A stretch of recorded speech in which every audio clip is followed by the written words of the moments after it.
How's it going there, my lovely listeners? It is your terrific host with the most here. Once again, it is Team right here. Anyone out there get a chance to listen to the podcast from earlier today? If not, tap that bell. That bell will give you a little notification. Leave a comment. Hit the subscribe, and of course, share it. That really means a lot to me, and all that other stuff, okay? And give me some awesome feedback, okay? Let's begin here.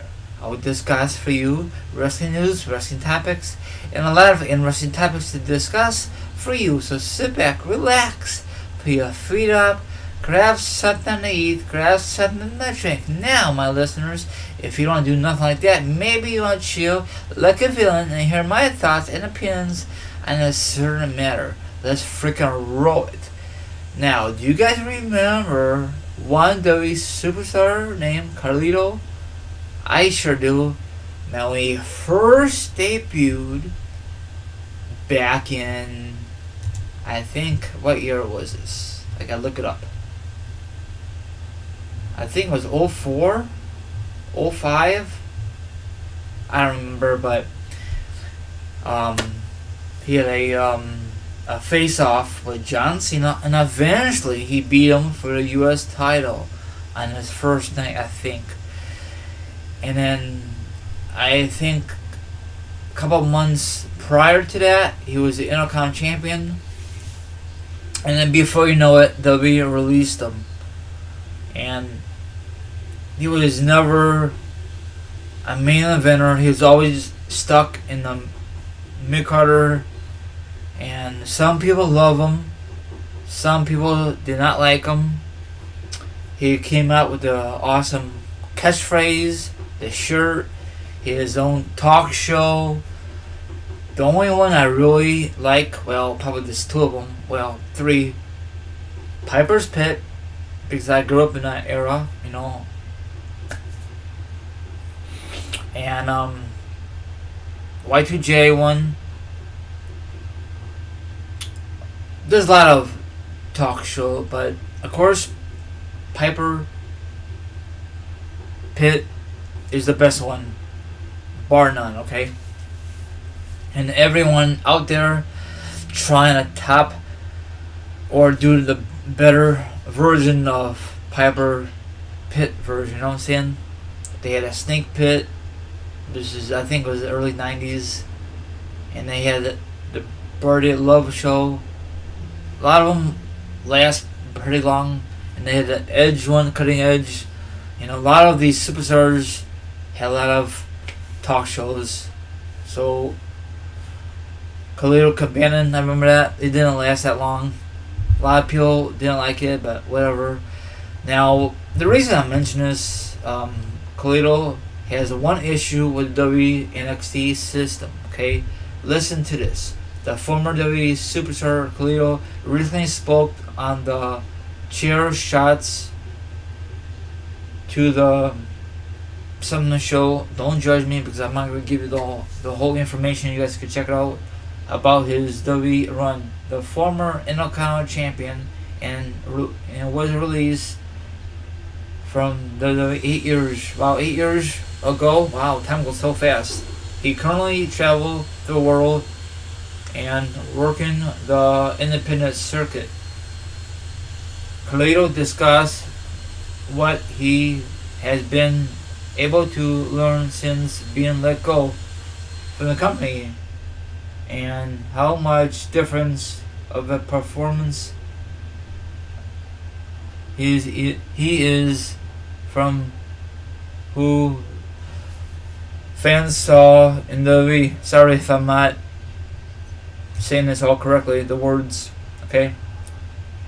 I lost my train of thought, okay? Don't judge. I hate when people judge me. I think I'll have time to really think about things. Carlito says I enjoy the slow down pace. What I'm learning is kind of like what things the kind of athletic like baseball pro players stuff, but you start to learn as physical abilities start disappointed, whatever, you started adjust to success otherwise. Wow, 8 years he's been released from WWE, holy crap. So now he's working independent scene. I don't know if he get paid more money in independent scene. I don't think so, because WWE is the top of the food chain. They may pay him more money in the independent scene. It all depends how long he's been there. Maybe since WWE released him. I don't know if he ever will come back to WWE. Maybe not. I think he's very fine and dandy where he is. You guys could check out the rest of the article. He has one issue with the NXT system. I think, in my opinion, NXT is a very well-oiled machine. Triple H is in charge of it, and I wish that stuff carried over to the main roster, but we all know why it's not carrying over to the main roster, because McMahon stops it cold turkey, you know? That means he always had the final decision on Raw and SmackDown Live. I don't know if he has a final decision on NXT. I think Triple H has the whole decision. So that's all I'm going to say. If you love WWE now, that's great. If not, then you can always watch other independent wrestling.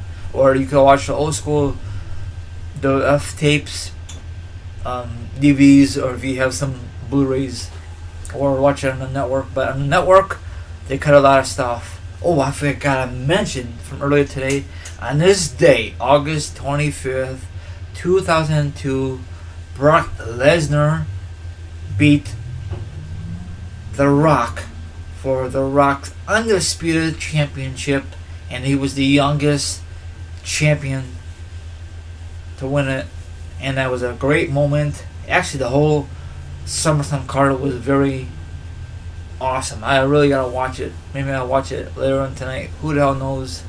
So that was an awesome show. If you guys don't believe me, they have pictures on WWE Network on the internet, on the website. So look it out for it. So that's a great moment. Do you guys remember that when Lesnar beat The Rock for that moment, for the match, for the belt? And the reason The Rock lost, probably a lot of you know, he was filming the movie The Mummy back in the day, I think 2002. So like, subscribe, leave a comment, hit the notification. I'll give you guys the article. Let me know what you think about the article. And enjoy the rest of your Saturday. And this is your host here, is going to sign off. Have a good one.